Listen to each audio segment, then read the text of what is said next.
Hello, everyone, and welcome in to another episode of the NFL Weekly Show here at Fumble Sports. So happy to have you all with us. So let's jump right into it. As always, we have two of our major contributors here at Fumble Sports. The first is Adam. You can check him out on Twitter at SpotterAJ. Adam, how you doing this evening? Hello, everyone. Fantastic. We are, this time next week, we'll be on the eve of the Packers opening training camp. And I knew the Patriots and Packers were playing each other in the preseason this year, but I actually just saw this afternoon that they're actually going to hold a joint practice. I just saw that myself. Maybe we should go out to go check.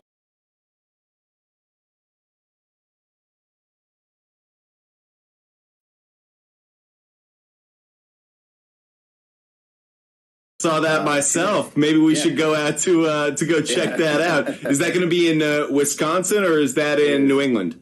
In Lambeau. Yep, it'll be in Wisconsin. Yeah, very, very cool. There's something about Bill Belichick just practicing in the hometown of the Green Bay Packers that just feels right, feels like a great coach in a great environment. Should be a great week of practices, and also one in which I'm sure Jordan Love is going to learn a lot from his exposure to the Belichick defenses. Additionally, also have, as always, one of our major contributors here at Fumble Sports, Michael Dobbin. You can check him out at MikeDobbs94 on Twitter. Mike, how are you doing this evening? Are there any joint practices for the Washington Commanders?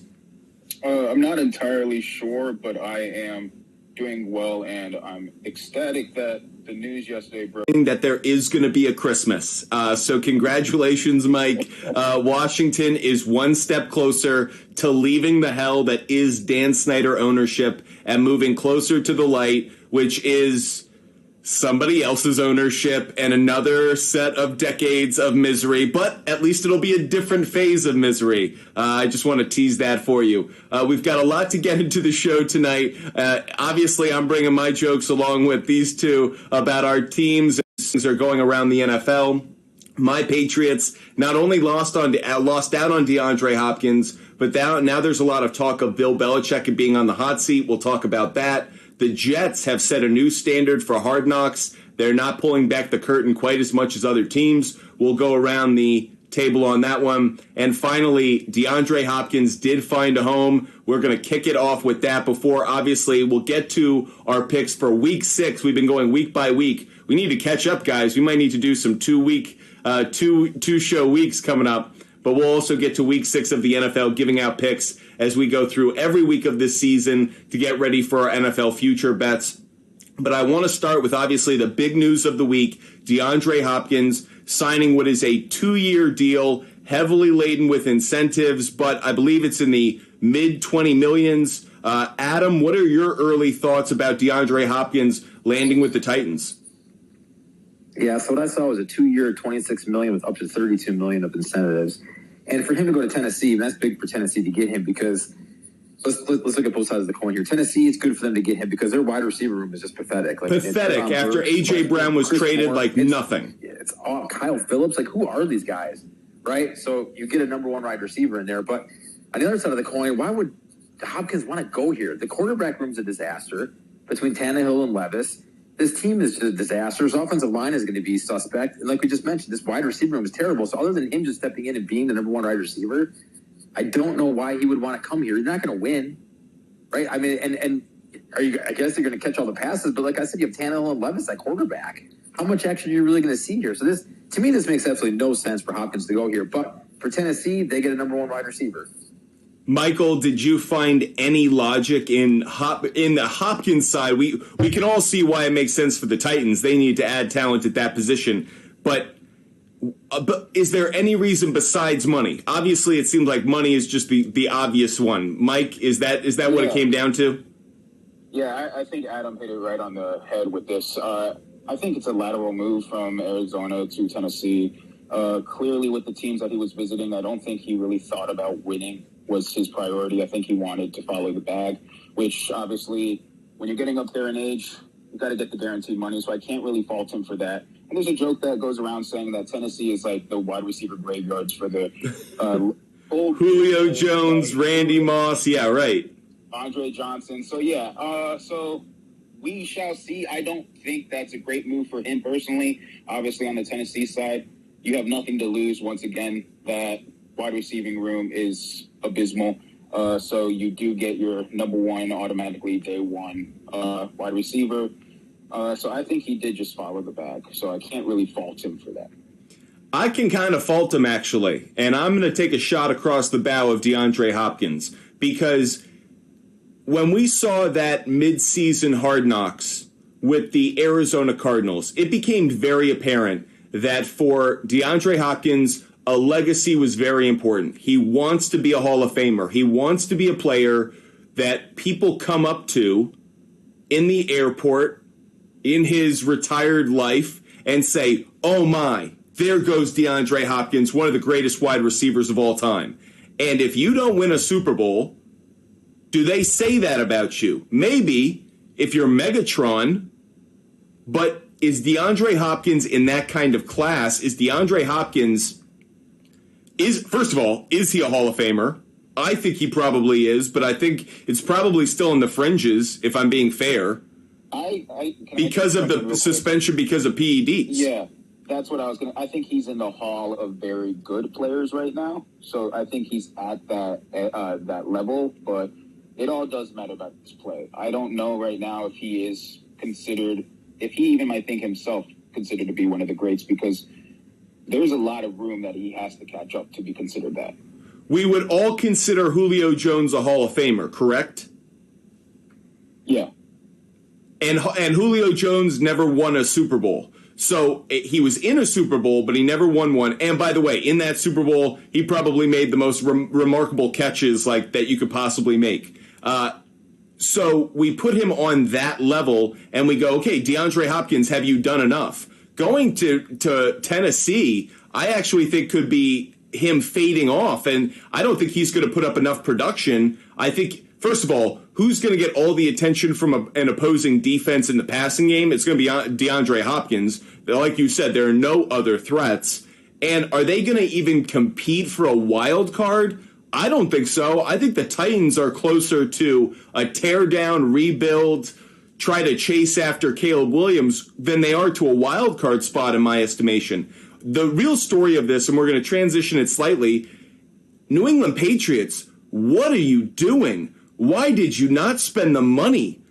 You're willing to spend money on Hunter Henry and Jonnu Smith a couple off seasons ago. You're willing to go chase after players in the post-Brady era to try to make Belichick, the general manager, look better. But what are you doing? Why didn't you go after DeAndre Hopkins? Could you really afford not to get him? The only thing I could think is either the Bill O'Brien thing got in the way. Certainly didn't sound that way when Hopkins went up to New England on that visit. It sounds like the Patriots were trying to once again kind of play poker with the player and wait them out at the table. And ultimately the player said, all right, screw this. There's no Tom Brady there. It's not like I'm going there to a guaranteed ring or a guaranteed Super Bowl run. I'll just go to Tennessee and make my bag. Either one of you guys disagree with me? No, I think for the Patriots, adding Hopkins to that roster would have been perfect. You have Devontae Parker, Smith-Schuster, I know he's been injured. You got the kid from LSU, Booty. Like, I think you could have fit him in there and really had a good core for Mac Jones. And offensively with Stevenson in the backfield, I think that could have been a really good fit there. So to lose out on him and then have him go to Tennessee, to me, it doesn't make any sense. But I'm 100% agree with you. I think New England should have been the team that should have went and got him. They would have made them much, much better in the wide receiver department.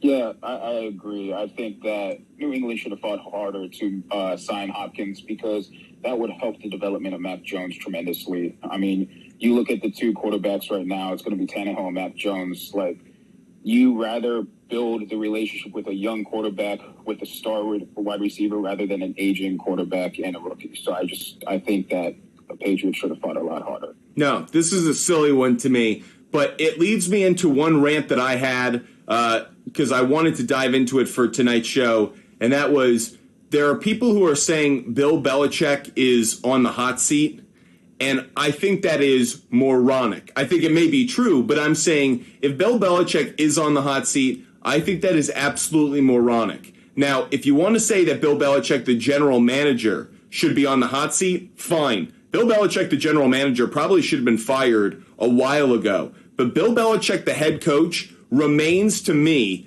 one of, if not the best head coach in the National Football League. Look at what he's doing year in, year out with the talent that Bill Belichick, the general manager, is providing him. I actually think Belichick, the coach, has done more and has proven over his time as Patriots head coach that he can lead his team, develop players, and make them competitive way more than I think Belichick, the general manager, has proven that he can identify talent through the draft, through free agency. I think Belichick, the GM, should be fired. I think Belichick, the head coach, should be praised. Do you guys disagree with me?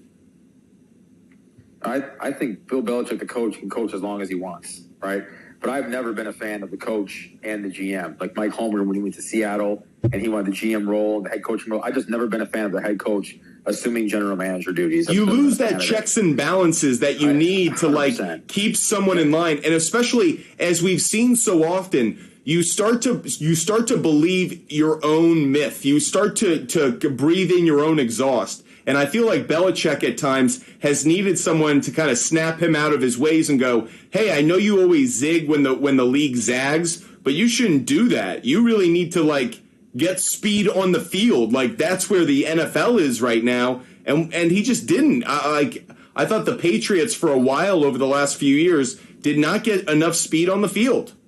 Well, and the thing is Belichick as a head coach, he can have say to the general manager, right? They're going to ask him for his input. He doesn't have to have the general manager duties. He's got enough to worry about coaching, or any coach in the NFL worry about coaching. So I 1,000% agree with you. I think there has to be a line drawn there between the head coach and the general manager. But as far as Bill Belichick, the head coach, as a head coach, he can coach as long as he wants, in my opinion. He's earned that respect. And not only earned that respect, the proof is in the pudding of what he's done as a head coach. So to me, coach, yes, and general manager, they should be separate, like you mentioned. Michael, was Gibbs ever head coach and general manager at the same time? Yeah, he was. And I agree with Adam. I think that those two titles should be separate.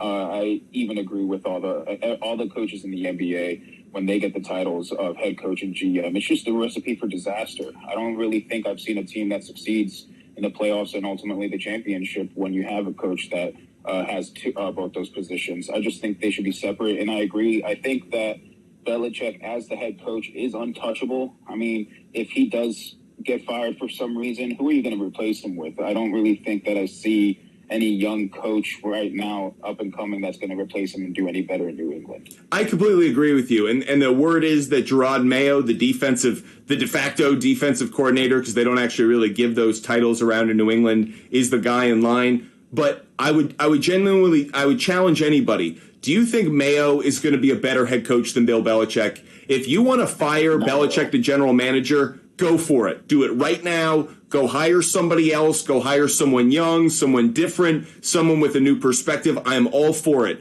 But if you tell me right now that you can hire another human being on the planet who is a better head football coach for your team than Bill Belichick, I say you're crazy, because I actually don't think Andy Reid is that good a head coach. I think he is a brilliant offensive mind. Outstanding. Do I think Andy Reid is a better all-around head coach than Bill Belichick? No, and I think that's the argument around the NFL right now, is which one's the better head coach. But this to me is like New England.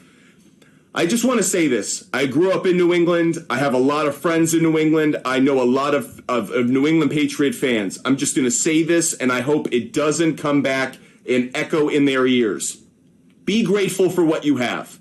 Be grateful for what you have. So often in New England, they're winning. They love and they worship the head coach, the player, the front office, and then something goes a little wrong. There's chicken and beer in the clubhouse, and all of a sudden, Terry Francona gets torn down. Bill Russell gets torn down. They all do. People in Boston say, oh, I never do that. I'll worship that player forever. Mark my words, they do it to every single one of them. And at some point, Boston, Massachusetts, New England will turn on Bill Belichick, and it is going to be disgusting. Because if you remember what Dallas, how the Cowboys fan base felt when Tom Landry was fired, they hated Jerry Jones. That won't be the case. And by the way, Tom Landry deserved to be fired at that time. Bill Belichick will not. And Patriot fans will miss him. Give it 1-2 years. They will miss that old man, and they will go, where's the hoodie? I would give anything to have Belichick back on the sidelines. So watch out, everybody. Now, and this is the thing, is that you as New England Patriots fans, you've been held to a standard of just being successful year in and year out with Tom Brady. And that could be the whole other discussion is, did Tom Brady make Bill Belichick the coach he is, or vice versa? But right now, it's just, I think that these fans have been held to just constant winning, that's what they want, and they're emotional. It's like the New York fans of every other sport there as well. They turn on players, they turn on coaches like a snap of a finger. And it's ultimately wrong majority of the time, and I think it will be wrong if they do that with Bill.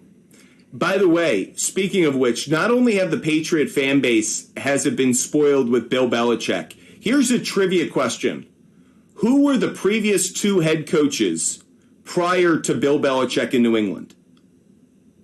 Here's a hint for you. Both of them will end up in the Pro Football Hall of Fame.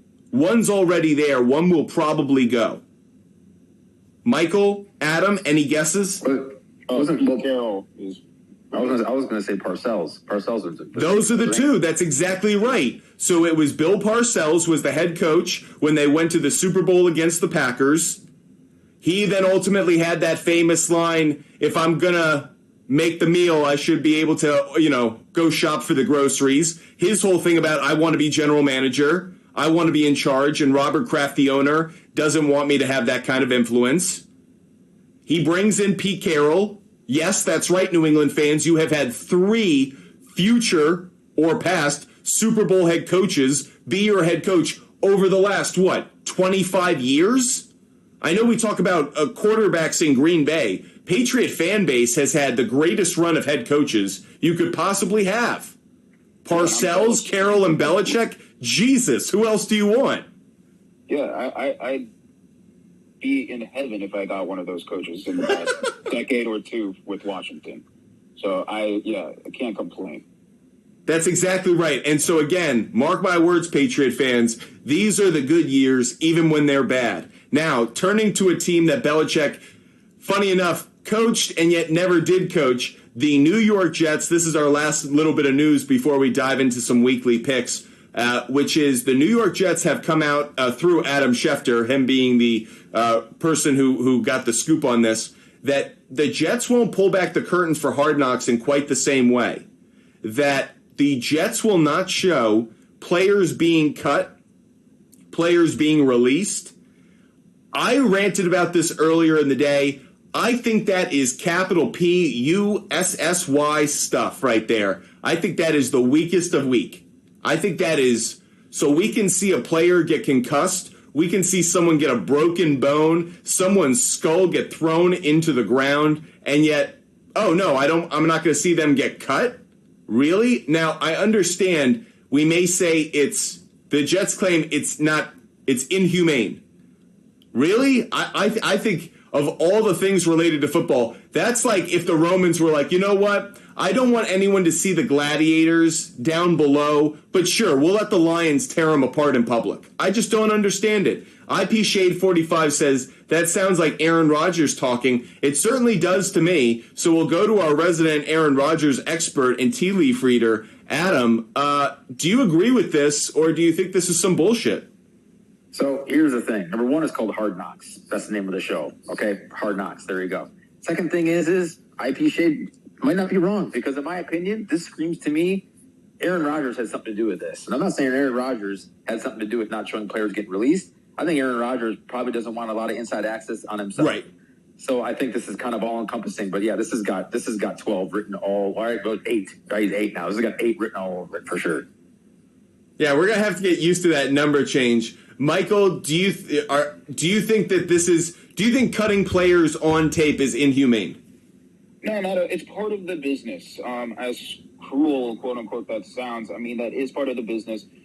People do find that like as part of the entertainment of Hard Knocks, on top of the storylines that they have, if they have big names or anything like that. And like, if it is Aaron Rodgers' doing, he chose to play for a team that, quote unquote, is the mecca of media in New York.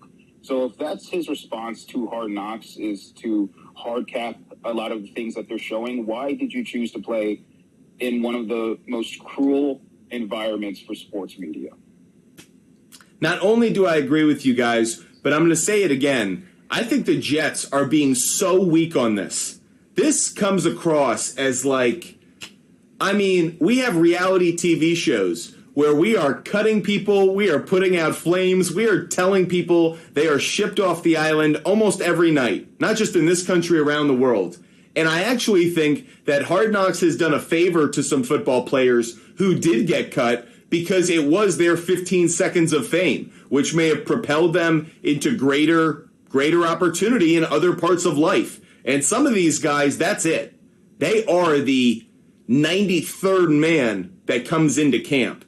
And so their little bit of time on camera as the guy who does the haka dance in Hard Knocks but gets cut the next episode, I actually thought there was value to that for the players. And I agree with IP Shade 45. I agree with Adam. I agree with Michael. This sounds like some weak, puss, Aaron Rodgers crap. This sounds like we aren't going to make ourselves available.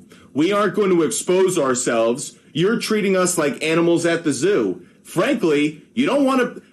I said this earlier about the running backs in their contract. I wasn't going to get into that tonight, but I feel the same way about this as I do about that, which is if you don't want to play this sport and if you don't want to put up with all that comes with it, including being on HBO Hard Knocks and potentially being cut, then don't do it. Go sell insurance.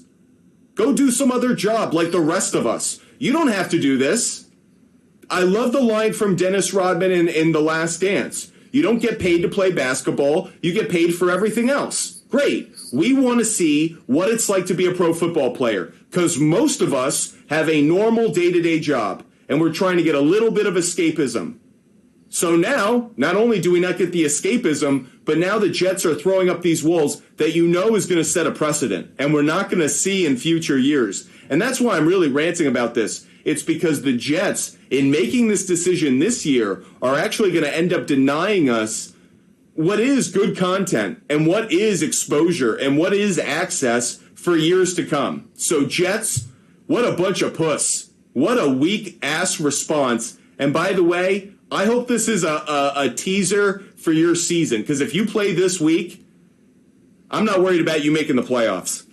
I'm telling you, Jets fans, this is just the start. This is just the start. Aaron Rodgers is there, and this is just going to open that book and keep thumbing through the pages, baby, because that book is going to be deep and a long read for 2 years. I'm telling you. Adam, you bring me such joy in these reactions. I absolutely love it. I have lived 12 for so many years, and I've seen it. I've seen it over and over and over again. He's a control freak. He's gonna put his fingers and thumbprints and everything he can. He's gonna be. I'm telling you. This is only the start, Jets fans. Only the start. I love this so much because Jet fans think the savior's come. They think literally like St. Patrick has come. And it's like, yeah, do you know he brought a bunch of snakes with him? Do you know, like, he's not taking them out. He's bringing them in. No, he brought a whole plan of baggage. He's got all kinds of baggage. Probably still coming off the tarmac right now. And even though he's been there for a month or two, bags are coming off the plane, and they're full, believe me, full of nonsense with 8. Why has no one made? We got to do that here at Fumble Sports. We need to make the Jets baggage Aaron Rodgers baggage shirt because I haven't heard anyone use that yet. But of course he would go to the Jets. He's got so much baggage, it would only be a jumbo jet that would be able to carry it. There is nothing else in the NFL that could possibly deal with the Aaron Rodgers nonsense. Oh, 1,000%. And I guarantee he's probably mad because there's some people that think he's following in Favre's footsteps going to the Jets, too. So that probably pisses him off even more. I'm telling you, it's everything with this guy. There's no stone unturned when it comes to Aaron Rodgers. And I'm telling you, I won't even watch 1 minute. I don't care what happens at Hard Knocks this year because I'm not going to watch 1 minute of it. I'll take you and Michael, give me the Cliff Notes because I can't stomach watching an hour of that clown every single week of my life. And I've wasted many hours of my life watching him. Too much. Just done. Like I said, I've said it before. Why? And I'll say it again. Just get me off this ride. When Aaron Rodgers retires out of the NFL, it'll be a great day for myself. It'll be a great day because it probably still won't be over. There'll still be nonsense with this there'll be something to do with his Hall of Fame induction that'll rise up because he's going to have to be in the public eye. Okay. All right. My rant. I'm shutting it down. When Aaron Rodgers retires, it's going to be amazing. Okay. Off the soapbox. Yeah, I just have to clap for that. That was epic. That was an all-timer, Adam. Absolutely epic. And with that said, I also have to say he's probably going to be an analyst, and so we'll get him every Sunday. By the way, I think we're also going to introduce a new program here at Fumble Sports. We will have a megacast with Adam watching Hard Knocks featuring number 8, Aaron Rodgers. God. So you can check that out on YouTube, coming to a channel near you. I thought we were friends. I thought we were friends here. Okay. This is wrong. There's all kinds of wrong. Oh, man. All right. We're having too much fun right now. Hope you guys are enjoying it. We're ripping on Adam over Aaron Rodgers, but we've got to move on to better things. And now we've got week 6 of the NFL to look into.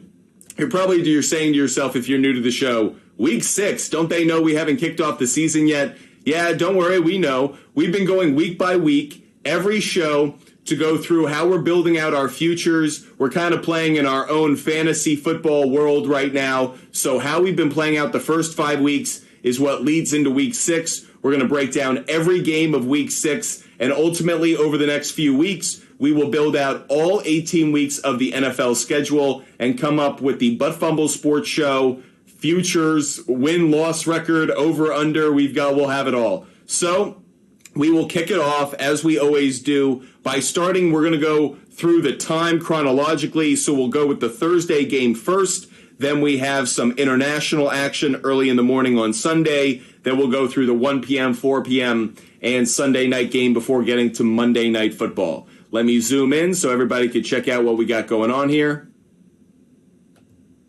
And apparently that's as zoomed in as I'm going to get. So with that said, let's get into the first game of the night, which is going to be the Denver Broncos will be playing Thursday Night Football, going to Arrowhead to play the Kansas City Chiefs. I'll kick this one off. Patrick Mahomes does not lose against divisional opponents, and he ain't losing Thursday night against the Denver Broncos. I'll just make this an easy one and say the Kansas City Chiefs are going to win. It's a 7-point spread. I think it'll actually probably be a little bit closer than that. I think this is one where Sean Payton will show the gains that the Broncos have made throughout the offseason and early stage of the year, and will keep it closer than a 7-point deficit. It might even swell at that point. But I would take the Broncos to probably cover, but I'll take the Chiefs to win. We're letting Adam cool off for an extra 15 seconds, so Michael, we'll let you take this game first. Yeah, short and simple. I think Kansas City is going to beat Denver as well. Denver, I think, is going to have a little chip on their shoulder. Sean Payton, as you mentioned, I think will maintain this game to be a lot closer than the spread is. But ultimately, as you said, Pat Mahomes doesn't lose in division. Adam, feeling okay? Ready to pick this game? Oh, yeah, I'm breathing. I just went through some breathing techniques that I've used over the last couple of years of the Packers season. So we're in good shape. I'm a veteran at this game now, so I'm all calm. So, Wyatt, I'm with you on this one. I like KC. I do like Denver to cover. But here's a little trivia for you guys. They talk about all the time that Kansas City beats Denver. Denver never beats Kansas City. When's the last time Denver beat the Kansas City Chiefs? When's the last time Denver beat the Kansas City Chiefs? Probably with Peyton Manning as their quarterback. I couldn't believe it. So Kansas City right now has a 15-game win streak over Denver, and the last win came in September of 2015. With Peyton Manning as their quarterback, correct? It must be Peyton Manning in 2015. That'd be about right. So 15-game win streak Kansas City has over Denver. Crazy. I know they talk about it all the time, but I'm like, man, I looked it up today. I couldn't believe it's been almost 8 years going into the season that they haven't beat them. So that's pretty amazing against one team. It's third all time win streak against one team. But a little bit closer than the 7-point spread, but Kansas City at home, I believe, takes the win. By the way, do you know who has the longest win streak?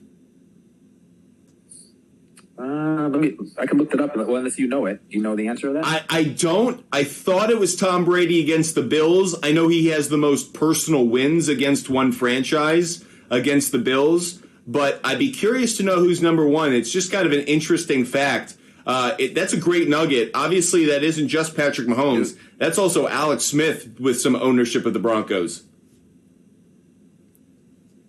While Adam looks that up, We'll let you know that you guys should definitely follow us and subscribe to Butt Fumble Sports across our platforms. Appreciate all those who are watching, no matter where you're watching, and hope you guys really enjoy the show. Make sure you hit the follow button. Make sure you subscribe. Butt Fumble Sports loves engaging with real sports fans just like you. That's why we're here. So if you want to join Adam and Michael in talking sports with us, make sure you reach out to us across our platforms. Butt Fumble Sports on Instagram, YouTube, Twitch, Kick, and Sports Fumble on Twitter. So real quick, number one is the Miami Dolphins over the Buffalo Bills at 20 games. Wow. And that was from 1970 to 1980. Right. The And Don Shula years. The Patriots over the Bills was 15 games. Yep, and the Patriots come in at number 4 on this list over the Bills at 15 games from 2003 to 2011. Who's number 2? So you have Washington Redskins over Detroit Lions, 18 games from 1968 to 1997. And then San Francisco over to Los Angeles/St. Louis Rams at 17 games, 1990 to 1999. And then the Patriots over the Bills slots in at number 4. Very interesting. Michael, your Washington Commanders, formerly known as the Redskins, made that list. Yeah. Getting it done. That's the last time we were good in anything. So I'm not shocked. We'll get to Washington in just a second. They're the first of our 1 p.m. games. But first, there is an international game that we've got to get to. That's between the Ravens and the Tennessee Titans. I don't actually know where this game is being played. I just see it's being played at a neutral site. We're going to have to check that one real quick. Will it be Germany for this one? I thought it might be, but I wasn't sure. Can you check that one for me, Michael? Sure. Appreciate that. Interestingly enough, coming into this game, Yep. What's that?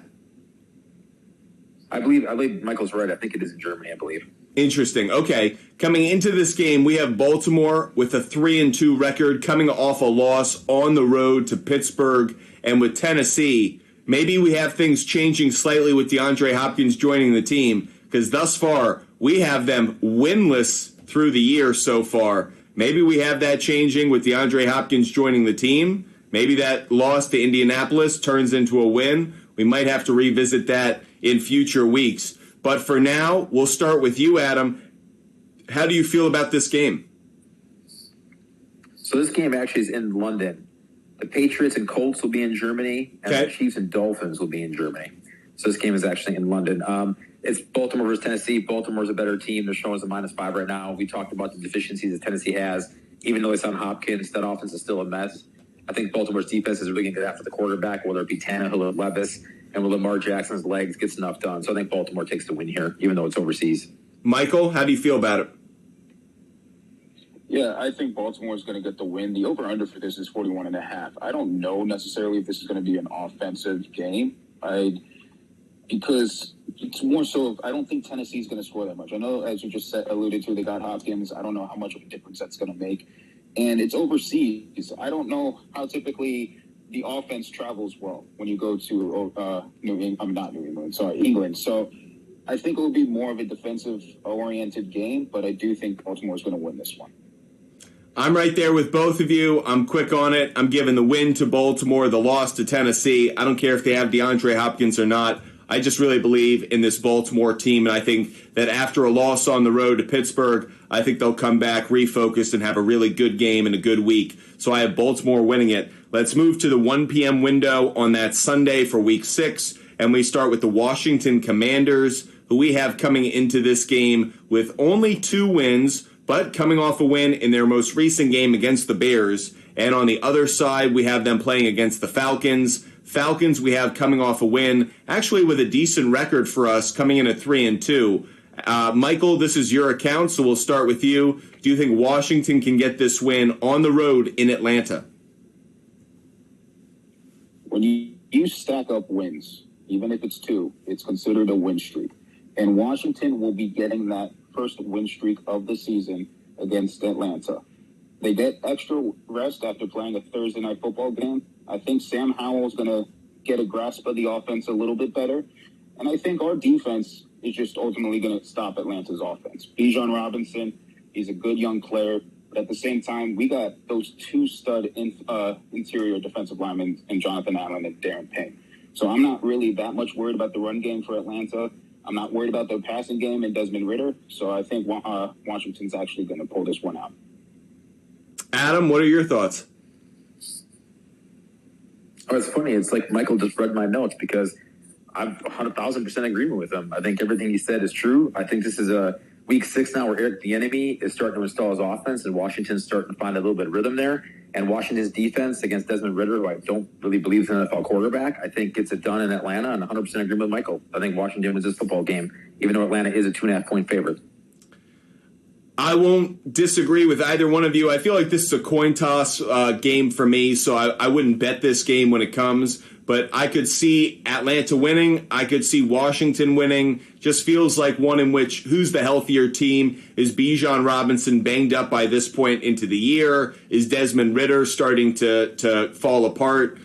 Is Sam Howell starting to show promise? So this is one in which, because I'm on the fence, made it easy with the two of you having such conviction. So we give the win to Washington, the loss to Atlanta. Next game that we go to is going to be the Chicago Bears, who, as we have it, have a 2-3 record coming into this game, going up against the Minnesota Vikings, who have a 2-3 record coming into this one. This one is in Chicago, a 1 p.m. game in Chicago. I'll start us on this one. I like the Vikings on this game. I understand this is probably going to be one where I like the over overall. The total, I like the over because I think just a lot of points will be scored between the Vikings offense and the Bears offense against two bad defenses. But I lean towards the Vikings slightly on this one, just slightly. Maybe Kirk Cousins, a late drive, something like that. So I lean towards Vikings. Michael, we'll go to you next. Do you agree with the Vikings, or do you think the Bears get this home win? I actually am going to go with the Bears on this. I think this, as you did say, this can be a high-scoring game, and if that's the case, I think it's going to be because of Justin Fields' running ability. And I think this is week 6. His rapport with DJ Moore is going to get better and better each week, and they did make some great signings on defense. I think everything's going to come together for them to just get this one win. Adam, need you to split the tie. Where you come out on it? So Minnesota favored by 1 point in this game. Chicago came off of what we had. I do believe we had Chicago losing to Washington. Is that correct? At Washington. And then we had Minnesota losing to Kansas City. And I think that Kansas City game is going to be a pretty deflating loss for Minnesota. So I think Minnesota losing at home to Kansas City, in my opinion, pretty badly. And now traveling to Chicago, this is going to be kind of a game where they still need to find their footing. So I'm actually like the Bears at home here catching the point. Okay, so I'm taking the L on this one with my pick, and we give the win to the Bears. We give the loss to the Vikings. The next game that we're going to be focusing on is going to be the Seattle Seahawks against the Cincinnati Bengals. We have the Seahawks. They're coming off a bye week last week, and prior to that, they were 2-2, according to how we see the season going. Cincinnati on the other side, they have an undefeated record coming into this game. So this is an undefeated Cincinnati team playing a Seattle team off a bye. It's in Cincinnati. Adam, we'll start with you on this one. Do you like the Bengals or do you like the Seahawks? So since he's shown at a 4.5-point favorite, as you mentioned, Seattle off a bye, this is kind of a tricky game for me because this could be a statement game for Seattle. Seattle's going to be the best team Cincinnati is going to face in these last 4 games. They played Tennessee, Arizona, the Rams. And now they got to play a Seattle team. In my opinion, is going to be one of the best teams in the NFC this year. So I actually like Seattle to go on the road here and get this win against Cincinnati, just for the fact of the extra time off. And Cincinnati has really played low competition these last 3 weeks. Now they're going to be playing a pretty good Seattle team off a bye. So I actually like Seattle traveling to Cincinnati here and getting the win. And Cincinnati would be going into a bye after this game. So they kind of have a reason to kind of maybe pull off the gas a little bit. Michael, what are your thoughts? Do the Seahawks get that road win? Yeah, both of you took the words out of my mouth. I was going to talk about how they're going into a bye week as well, and I think that they're going to just look for the bye week and rest up, so I don't think that they're going to be full throttle into this game, and I really do like Seattle's offense. I really see this as a shootout, I'll be honest. With Kenneth Walker in the backfield, Jackson Smith and Jigba, Metcalf, Lockett, that offense is going to be one of the best in the NFC. And I think Cincinnati's defense isn't great. Neither is Seattle's. but I do see Seattle taking this and stopping that win streak in Cincinnati.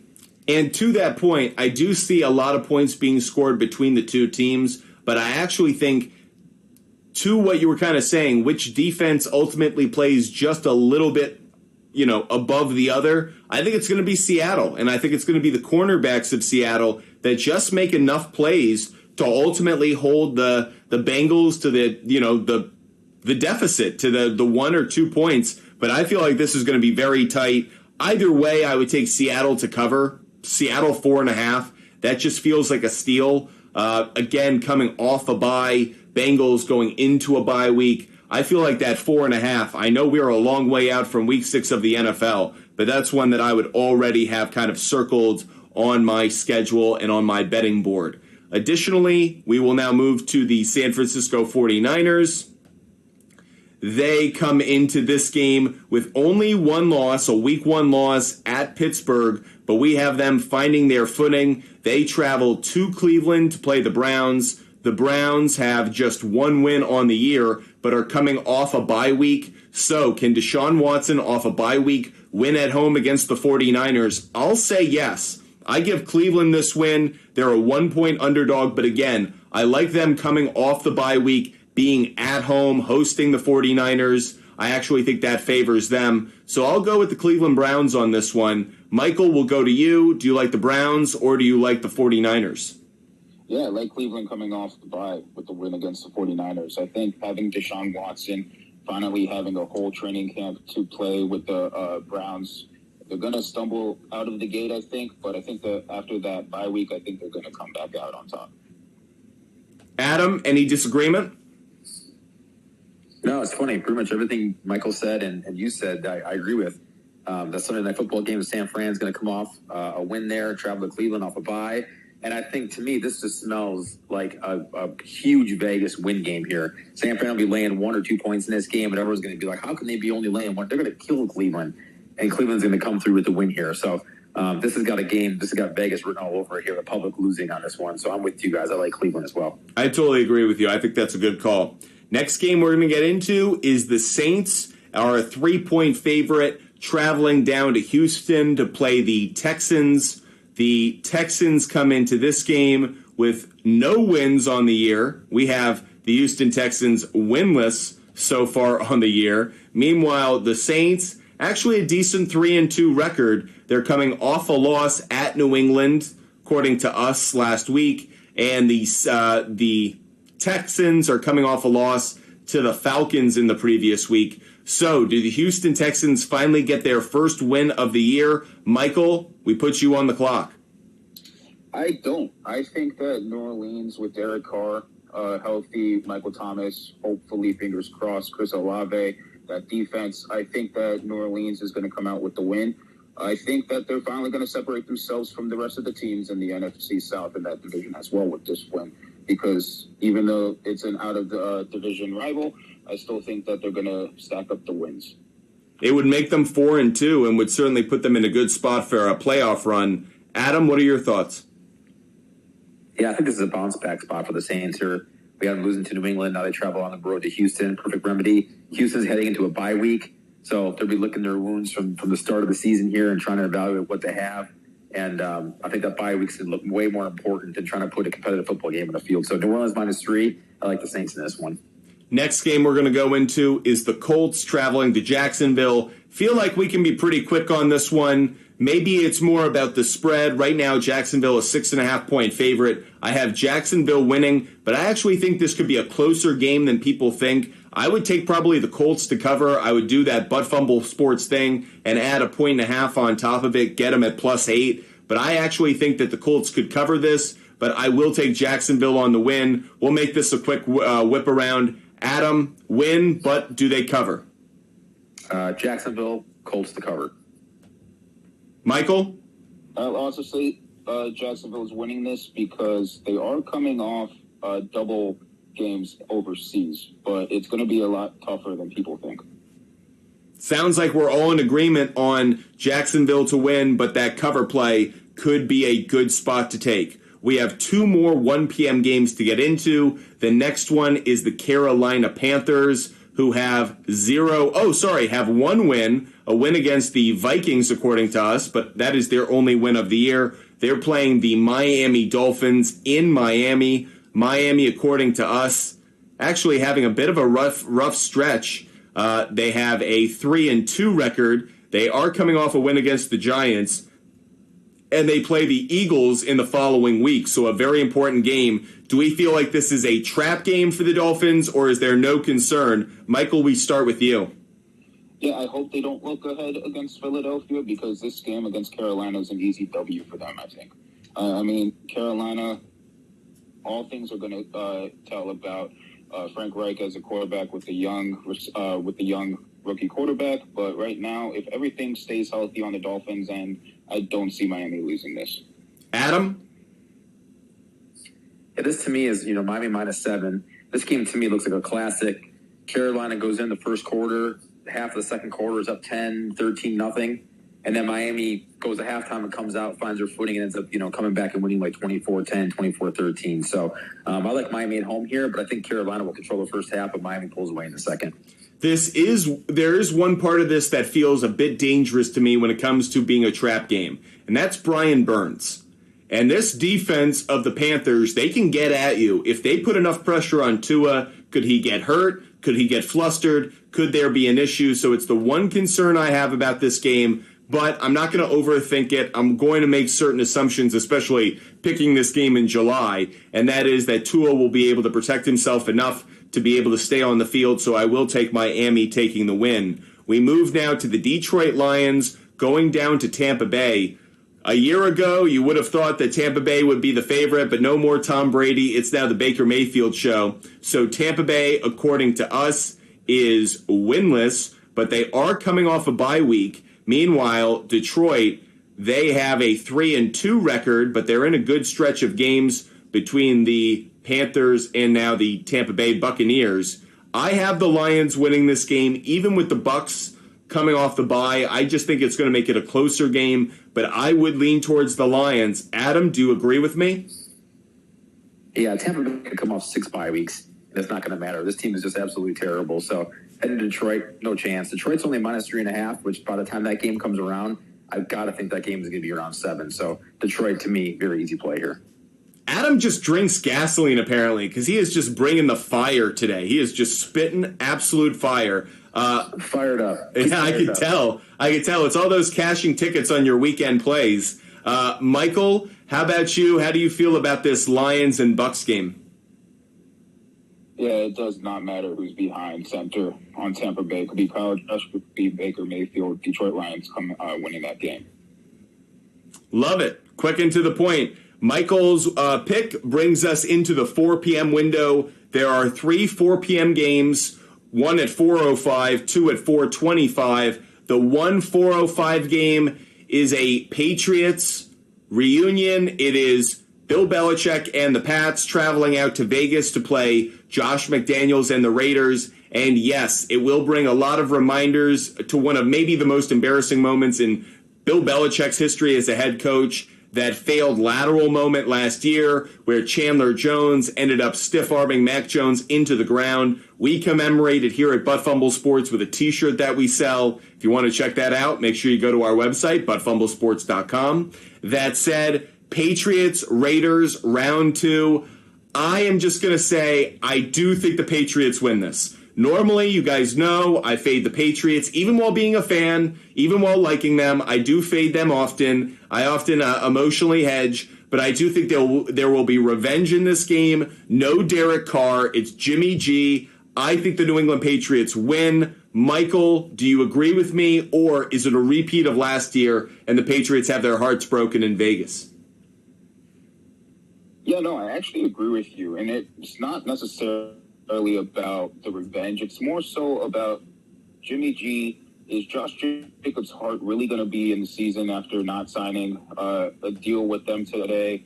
And he's going to be a free agent again, and I think he's going to walk at the end of the year. So I think that they made a big mistake not re-signing their best player in Josh Jacobs behind Devontae Adams. So I do think that constructed teams, I think New England's the better team. So I'm not going to overthink it, and I'm going to take New England. Adam, do we have a clean sweep on New England?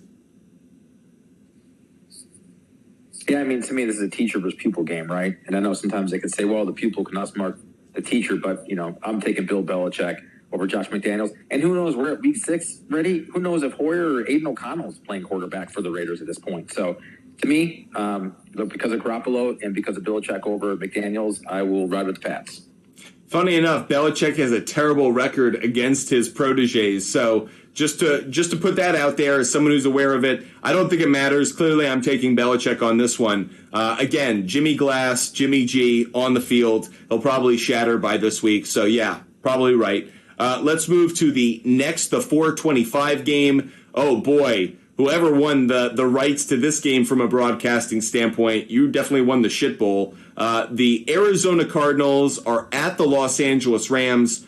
According to us, the Cardinals don't have a win this year. According to us, the Rams don't have a win this year. So someone's coming away with a W. I'll kick it off. I'll say the Rams win because they're at home and they have Aaron Donald and maybe they have Cooper Kupp and Matthew Stafford.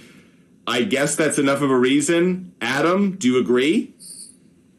Yeah, Rams at home -4. I've made it very clear. I think the Rams are one of the worst, if not the worst football team in the league, right along with Arizona. But because they're at home, they do have a little bit more talent on them, on that team. I will take the Rams. Michael, clean sweep on the Rams? Yeah, totally. This game should decide who should be relegated because this is going to be hot garbage. I'm not going to have any interest in this game whatsoever, but as you said, Aaron Donald, Cooper Kupp, Matthew Stafford. I'd rather have those three than anyone on Arizona right now. I wish there was one league in North American sports that relegated the last team in the standings, or the last two. I think that would make the NFL or Major League Baseball so much better. You wouldn't get this tanking nonsense. You'd get owners who want to get that major league money, that top tier money, and so they would spend the money to be competitive every year. I think the worst thing that we have in North American sports is the idea that you can tank, get a Wembanyama, get a top pick, and then all of a sudden you can just flip your fans over and start all over again for milking them despite not putting together a winning product in years. So I would love to see a relegation system. I know that's not going to happen anytime soon, but just an interesting note from Michael. Let's get to what is probably the best game of the entire Sunday that we're focusing on, and that is the Philadelphia Eagles traveling to the Meadowlands to play the New York Football Jets. And the Eagles right now are a 1-point favorite. So far, we have the Eagles undefeated on the year.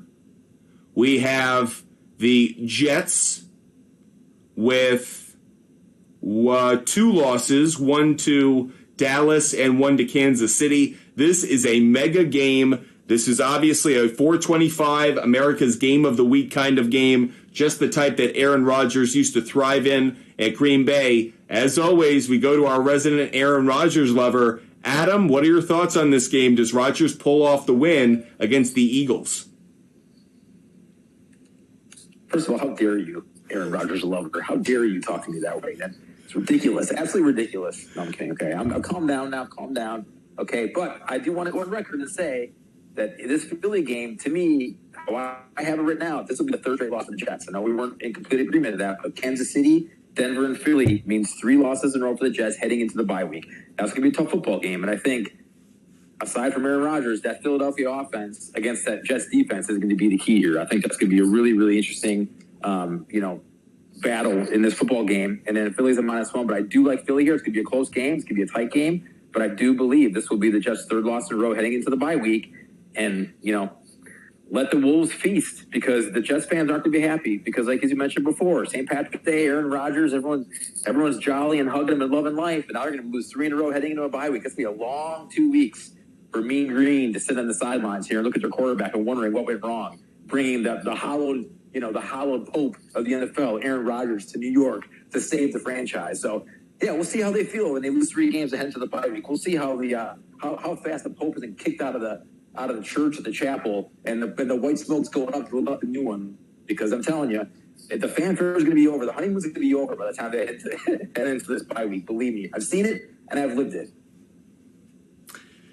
He's lived it. He's seen it. What else could I say? Michael, does Aaron Rodgers pull off the win against the Eagles on this important 425 kickoff game? Yeah, to me, this game's a toss-up, but I'm going to ultimately go with the home team on this. And I think that it is going to take some time for Aaron Rodgers to have that connection with the offense. And I think week 6 is going to be the time where he does get connected with everyone. I think Brees Hall coming back from the ACL injury, it's going to take him some time to come back to the man he was before the injury. And if they do get Dalvin Cook, which is rumblings between the Jets or Miami, if they do get Dalvin Cook, I think he can also be a difference maker in this game. But that's a big if. But I do like the home team in this. This is a real tough one for me. I could see it being either team winning. I think it's a coin flip. I love the matchup of A.J. Brown against Sauce Gardner for 4 quarters. That's just going to be fun. It's going to be a good demonstration of great cornerback play against a great wide receiver. I will lean just slightly towards the Eagles. And the only reason that I lean slightly towards the Eagles is I actually think that they will control the clock more in this game. And I think that this is an example of Aaron Rodgers might develop some chemistry with his receivers, but I don't know if the Jets by this point, almost to Adam's point, I know there was a lot of hate frothing at the mouth there from Adam, but I actually think he was making one good point, which is I don't think the Jets by this time in the year will know how to win. They may know how to execute, but I don't know if they'll know how to win. And what I mean by that is when to make the plays, when to control the clock, when to put your opponent in a difficult position, whether it's field position, down in distance, whatever it may be. I think the Eagles are going to play a more professional game, knowing that they're going to be facing one of the best teams on their schedule. I think the Eagles will be more disciplined in how they play, and I think that will make the difference. I think this is a very close game. I wouldn't bet this one. I would actually lean slightly towards the under on anything. Right now I'm seeing a total set at 49.5. I lean towards the under in this game, but I think this could actually be the Eagles running the ball a little bit better than the Jets, and ultimately that's what gets them the win. And so we'll put in... Go ahead. Real quick, when you say running the ball better, you mean just based off Hurts, or you're going to go... DeAndre Swift as well. That's what I'm not following the DeAndre Swift hype. He was not good with the Lions, couldn't stay healthy. That's why I'm saying, like, I'd rather have the Jets backfield. And I think their running game, if you take away the quarterback play, I'd rather have the running game of the Jets. Yeah, I really like Kenneth Gainwell with Philly. I think that they could use him more in the Super Bowl. I'm not saying he's going to, fill in the whole role that Miles Sanders played, but I think between that running back by committee there, I think Kenneth Gainwell is a little bit underrated heading into the season. I think he could be pretty dynamic. What's interesting to me is I was actually going in a different direction overall. I wasn't even thinking about who's in the backfield for either team. I'm thinking about the defense that they're facing. And I think the Jets are going to be focused heavily on stopping Hurts as a passer because they're actually going to, and obviously they're going to stop Hurts as a runner. What I mean by this is the one area of the Eagles offense that I think the Jets defense won't respect is the running game, the running backs in that Eagles offense. On the other side, I think Brees Hall is going to have a nightmare going up against Jordan Davis in the front of the Eagles. I think the Eagles' front defense is going to be much better in this game. Aaron Rodgers may pop a pass or two. I just think the Eagles overall are a better defense, and that's why I give them the slight edge, because I think they're just slightly better on the defensive side of the ball. Michael, I know you disagree on this one, so it only makes it juicier for me to talk about it later. We'll have to put an asterisk next to these so we can keep track of that one as one we disagree on. Let's get to the Sunday night game, which is going to be the New York Football Giants traveling north to the Buffalo Bills. The Giants coming into this game are coming off a loss at Miami. They're 2-3 according to us, with a couple of losses in the division. On the other side, we have Buffalo coming off a loss of their own on the road overseas in London to Jacksonville. I'll kick it off. I have Buffalo winning at home. This is Daniel Jones against Josh Allen. I don't need to say anything else. Adam, you go. Yeah, I agree. Buffalo -7 at home. I do like them too. The thing I'm having a hard time is I like the way the Giants finish the season and the way Brian Dable has his team going. And now there's questions now about Barkley, whether he'll play under the franchise tag or not. But I'm fine. I was high in the Giants, but as we work through the season, I'm trying to figure out where all these wins are going to come from. So again, this is a loss for the Giants here. I agree with you in Buffalo. I'm trying to see where this Giants team is going to fit in this year because I was real high on them to the end of the year and going into this year, but the schedule just isn't really Giants friendly this first part of the season. No, it's really not. And there are a couple of teams like that where you feel good about them and then you go, yeah, but look at their opponents through the first half of the year. Where are they collecting the wins that can gain the momentum? Michael, we turn to you on this game. What are your thoughts? Yeah, I think Sunday Night Football, I think the lights are going to be too bright for Danny Dimes. I think he's going to have – this is a 4-turnover game for him, whether it's with fumbles or interceptions. I just don't think that he's going to command the offense well in this game. I think that you're going to see the level of play between the two teams. It's going to be a big gap between New York and the Bills.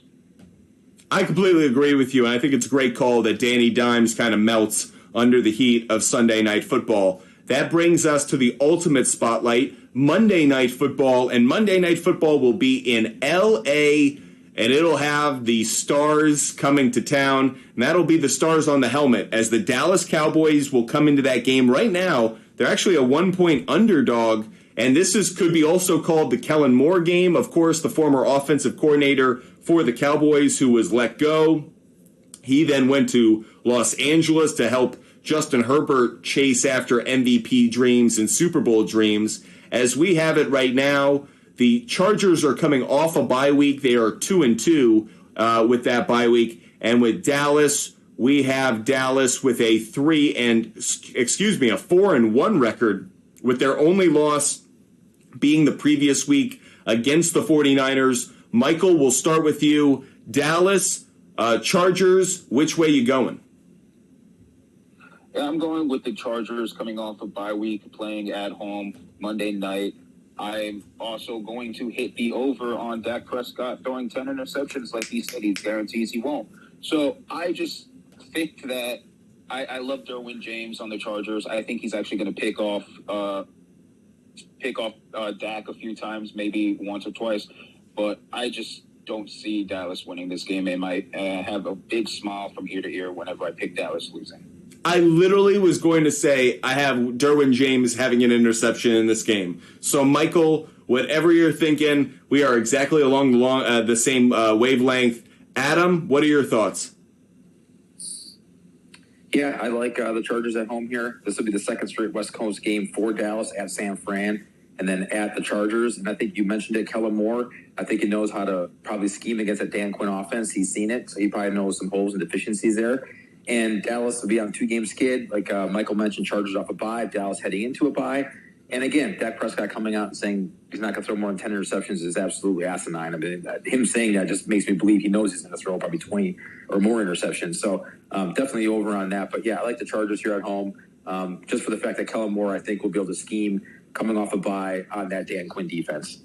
Now, I have the Chargers winning. I think the Chargers are going to win in a very close game. I actually think Justin Herbert just makes enough throws late in that game to ultimately win.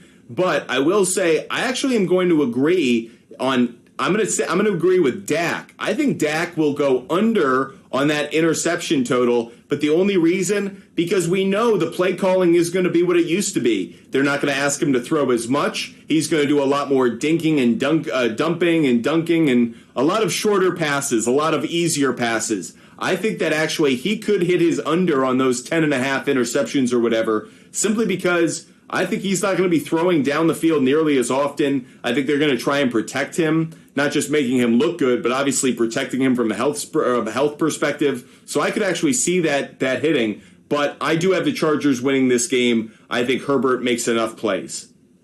I will say in the Dak interceptions, for me, it's the poor decision making. He may not be throwing as much downfield, but I've seen him make so many poor decisions that I think that he could get to that number. That's kind of the fence that I'm on. But I understand your line of thinking on that one as well, though. I didn't think about that of not asking him to do too much, but I think that he can't help himself, and he's going to try to fit some of those passes into double or triple coverage sometimes, and that's where those interceptions will happen. I'm kind of curious if we are now far enough removed from his serious leg injury for him to start to consider running again, maybe including that in his game, because part of the reason I thought the interceptions went up is a lot of those plays are ones he would have run, but instead he was in the pocket, maybe because he was fearful of injury. Just a thought.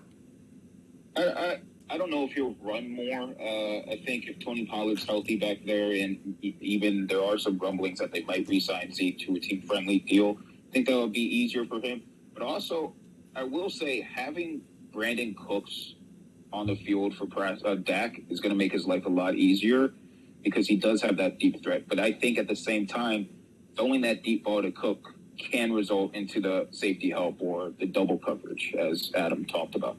I completely agree with you, and I so think you're right in that Cooks present both a trap and a good target, and that it could be a trap because you may force it, but it also gets that top open, and it opens up a lot of the middle ground. You get a lot of coverage with linebackers as the safeties try to hold deep. So I do agree with you. It's just about how does Dak approach the season? Is Dak going to be a gunslinger, or is he going to be a more disciplined player? If he plays like Jalen Hurts last year, where he's more about on the ground, smarter plays, maybe he takes a deep chance every now and then, but it's not all the time. If he's that kind of quarterback, I think he can be successful and limit the interceptions. But if he's just chucking and ducking, oh boy, we could get to 15 interceptions without any problem because he's just not talented enough from an arm talent perspective.